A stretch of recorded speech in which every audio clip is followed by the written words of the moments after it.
everyone, my name is Sophie and I'm a part of HackHarvard here on campus.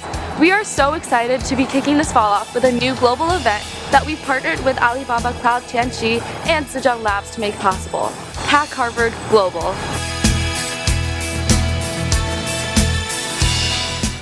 This is an online hackathon competition which challenges students worldwide to use technology to identify problems, especially those involving education, the elderly, and the environment within their local communities to develop potential solutions.